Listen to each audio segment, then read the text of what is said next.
तो स्वागत है आपके YouTube चैनल चाइल्ड फ्यूचर पर।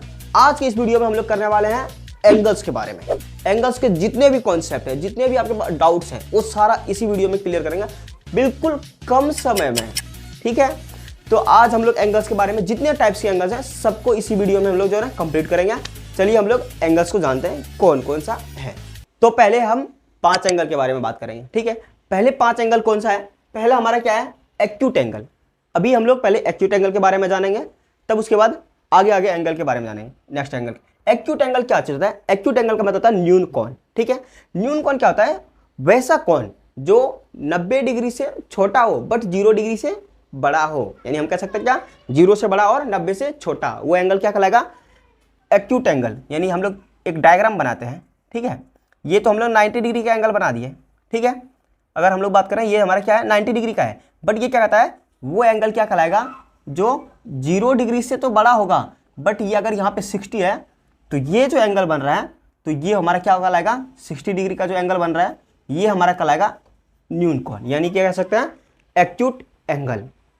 अब ऑब्ट्यूस एंगल के बारे में जानते हैं। ऑब्ट्यूस एंगल क्या कहता है? जो 90 डिग्री से बड़ा हो बट 180 डिग्री से छोटा हो। चलिए इसका डायग्राम बना करके हम लोग और अच्छे से समझते हैं।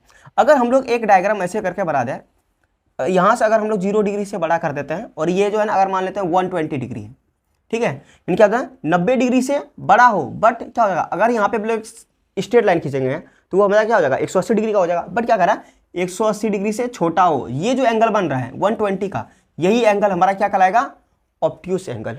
ठीक है, यानी एक्यूट एंगल के बारे में समझ गए थे और ऑब्ट्यूस एंगल के बारे में समझ गए। ठीक है, अब हम लोग बात करेंगे क्या, राइट एंगल के बारे में। ठीक है, राइट एंगल का जो है ना एक सिंपल सा फंडा है, वो क्या कहता है कि हम जो है ना किसी से जो है ना बड़ा छोटा नहीं होंगे, बट हम क्या कहलाएंगे, 90 डिग्री का ही हमारा एंगल होगा। यानी क्या था कि कोई भी प्लेन सरफेस से कोई भी एक स्ट्रेट लाइन यानी परपेंडिकुलर खींचा गया है, उसके द्वारा जो बनाया गया एंगल है वो हमारा क्या कहलाएगा, 90 डिग्री होगा। ठीक है, इसका एक सिंपल फंडा है 90 डिग्री का, यानी क्या कह सकते हैं इसको, राइट एंगल के बारे में। ठीक है, राइट एंगल क्या कहता है कि कोई भी प्लेन सरफेस पे एक परपेंडिकुलर लाइन खींचा गया है बिल्कुल स्ट्रेट, तो वो हमारा क्या कहलाएगा, 90 डिग्री। ठीक है, आई होप ये समझ गए होंगे आप। अब जानते हैं हम लोग स्ट्रेट एंगल, जिसको हम लोग कहते हैं रिजु कोण। ठीक है, स्ट्रेट एंगल के बारे में अगर हम लोग बात करें तो वैसा एंगल जो क्या 180 डिग्री के बराबर हो, यानी क्या हो, 180 डिग्री के बराबर हो। यानी कि हम लोग बात करते हैं एक प्लेन सरफेस, ठीक है, एक लाइन खींचे, इसके द्वारा जो बनाया गया एंगल होता है इसी को हम लोग क्या बोलते हैं, 180 डिग्री। ठीक है, इसी का नाम है हमारा क्या, स्ट्रेट एंगल, जैसे कि हम कह सकते हैं रिजु कोण। ठीक है, आई होप इसके बारे में समझ गए होंगे। ये हमारा रिजु कोण हो गया। नेक्स्ट अब हमारा आ रहा है रिफ्लेक्स एंगल। रिफ्लेक्स एंगल क्या कहता है, जिसको हम लोग कहते हैं प्रतिवर्ती कोण। चलिए प्रतिवर्ती कोण के बारे में जानते हैं। प्रतिवर्ती कोण का जो है ना एक सिंपल सा फंडा है, क्या कह रहा है वो, कि हम 180 डिग्री से तो बड़े होंगे बट 360 डिग्री से क्या होंगे, छोटे होंगे। क्लियर है, क्या 180 डिग्री से बड़े बट 360 डिग्री से छोटे। चाहे हम लोग क्या था, अगर ये हमारा क्या है, प्लेन सरफेस है, यहाँ पे हमारा क्या कर रहा है, 180 डिग्री का एंगल बन रहा है, यहाँ पे हमारा 0 डिग्री का एंगल बन रहा है, बट यहाँ से जो है ना कोई इधर लाइन खींचा जाए, अगर यहाँ पे हम कहेंगे 270 का बन रहा है, ठीक है, तो ये जो एंगल होगा ये ही एंगल हमारा क्या कहलाएगा, रिफ्लेक्स एंगल कहलाएगा। रिफ्लेक्स एंगल कहलाएगा। ठीक है, ये हमारा क्या कहलाएगा, रिफ्लेक्स एंगल कहलाएगा। आई होप यहाँ तक आप समझ गए होंगे। अब बात करते हैं हम लोग एडजेसेंट एंगल के बारे में। एडजेसेंट एंगल क्या चीज कहता है, कहता है क्या, इसमें जो है ना एक शीर्ष यानी एक वर्टेक्स और एक साइड, यानी कि एक भुजा और एक शीर्ष, दोनों क्या होना चाहिए, कॉमन होना चाहिए, जिसको हम लोग कहते हैं उभयनिष्ठ होना चाहिए। चलिए हम लोग पिक्चर के सारे हम समझ जाते हैं कि क्या चीज़ होता है। अगर यहाँ पे ऐसा कोई एंगल बना दिया जाए, ठीक है, अगर यहाँ पे कोई एंगल बना दीजिए, अगर एंगल ये हमारा क्या है, ये ए है, ये एंगल हमारा बी है। ठीक है, यानी ए और बी जो दिख रहा है, ठीक है, अब दोनों ये क्या दिख रहा है कि दो एंगल हमारे पास दिख रहा है, इसमें से क्या दिख रहा है कि यही चीज जो है ना हमारा क्या हो जाएगा, ये शीर्ष और ये शीर्ष हमको दिखाई दे रहा है ना, दोनों का शीर्ष क्या है, ए बी शीर्ष जो है ना, हम दोनों का क्या है, कॉमन दिखाई दे रहा है। ठीक है, अगर हम लोग एंगल इससे बात करें तो ये हो जाएगा, इस एंगल का बात करेगा, ये और यहाँ करेंगे तो वो हमारा बी एंगल का बात करेगा। जब अगर ऐसा हो तो इसी को हम लोग क्या कहते हैं, एडजेसेंट एंगल कहते हैं। ठीक है, समझ गए ना। अब हम लोग बात करेंगे किसके, लीनियर पेयर एंगल के बारे में। लीनियर पेयर एंगल के बारे में हम बात करते हैं तो क्या चीज़ होता है, देखिए क्या लीनियर पेयर का एक नियम है कि जो है ना, अगर हम लोग से पूछा जाएगा क्या सभी आसन कोण क्या रैखिक युग्म कोण कहलाएगा, तो हम नहीं कह सकते ना। क्यों?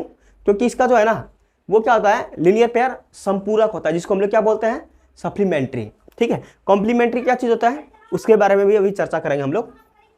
ये क्या होता है कि लीनियर पेयर एंगल्स, कोई भी स्ट्रेट लाइन पर कहीं से भी कोई भी लाइन खींची गई हो, उसके द्वारा जो बनाया गया एंगल जो होगा ना, दोनों क्या हो जाएगा, ये एंगल और इस एंगल के बारे में बात करेंगे, एंगल 1 और एंगल 2, ये हमारा क्या कहलाएगा, रैखिक युग्म कोण यानी लीनियर पेयर एंगल।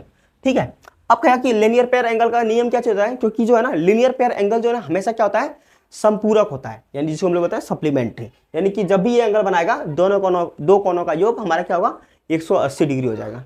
ठीक है, लीनियर पेयर का मतलब ये होता है, आई होप समझ गए होंगे।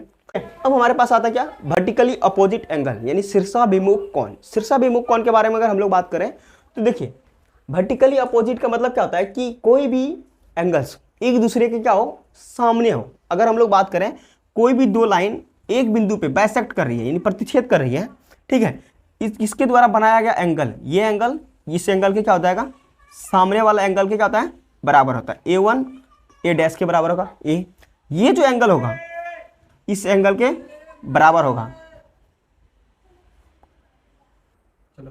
ये जो एंगल है, ये एंगल बी एंगल जो बन रहा है बी डैश का, ये एंगल इस एंगल के बराबर होता है। ठीक है, क्योंकि कोई भी दो लाइन एक ही बिंदु पर प्रतिच्छेद करती है, बाइसेक्ट करती है, तो उसके द्वारा बनाया गया कोण जो होता है ना, एक दूसरे का जो है ना क्या होता है, बराबर होता है। यानी इसके शीर्ष पे ये एंगल है, इसके शीर्ष पे ये एंगल है, ये इसी को हम लोग कहते हैं शीर्षाभिमुख कोण, या फिर कहते हैं हम लोग vertically opposite angles. Complementary angle क्या होता है उसके बारे में बात करेंगे। कंप्लीमेंट्री क्या होता है कि जब दो एंगल का सम 90 डिग्री हो, उसको ही हम लोग करेंगे क्या, कंप्लीमेंट्री एंगल यानी पूरक कोण।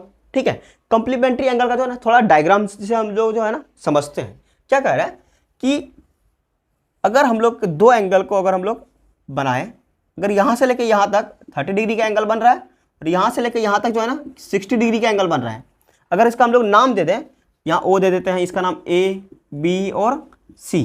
ठीक है, अब यहाँ बात करेंगे AOB, ये 30 डिग्री हो गया। ठीक है, BOC यानी 60 डिग्री, दोनों एंगल को क्या कर रहे थे, sum of two angles is called complementary angle. मतलब दो एंगल को हम लोग प्लस करते हैं तो हमारा कहता है 90 डिग्री का जो कोण बनाता है वो हमारा क्या कहलाता है, कंप्लीमेंट्री। बट सप्लीमेंट्री में क्या कहता है कि जब हम दो एंगल का सम करने पर क्या होना चाहिए, 180 डिग्री होना चाहिए, वो हमारा क्या कहलाएगा, सप्लीमेंट्री होगा, जिसको हम लोग कहते हैं संपूरक कोण। ठीक है, जैसे अभी हम आपको जो ना लीनियर पेयर एंगल में बताए थे कि वो जो है ना हमेशा संपूरक कोण के रूप में ही बनाता है, यानी दो कोणों का योग। ठीक है, अब यहाँ पे हम लोग डायग्राम से अगर समझ लेते हैं तो क्या हो जाएगा, कोई भी एक स्ट्रेट लाइन या यहाँ पे जो है ना दो एंगल बना दिया जाए, यानी यहाँ से लेकर यहाँ तक जो है ना अगर 120 का बन रहा है एंगल और इसके बीच में जो है ना 60 डिग्री का एंगल बन रहा है। ठीक है, तो जब दो कोणों का अगर हम लोग सम करते हैं तो क्या होना चाहिए, 180 डिग्री होना चाहिए। अगर 180 डिग्री का हो रहा है वो हमारा क्या कहलाएगा, सप्लीमेंट्री एंगल यानी संपूरक कोण। ठीक है, और जैसे हम लोग कहते हैं ना दो एंगल का सम करते हैं तो कितना होता है, 90 डिग्री, वो होता है हमारा पूरक कोण। और जब दो एंगल का जो सम करते हैं तो वो हमारा क्या कहलाता है, संपूरक कोण। आई होप एंगल्स के बारे में आप अच्छे से समझ गए होंगे, आपका कोई भी डाउट नहीं रहा होगा इस वीडियो से। अगर आपको ये वीडियो अच्छा लगा हो तो चैनल को सब्सक्राइब कर लेना। मिलते हैं फिर नए टॉपिक के साथ नेक्स्ट वीडियो।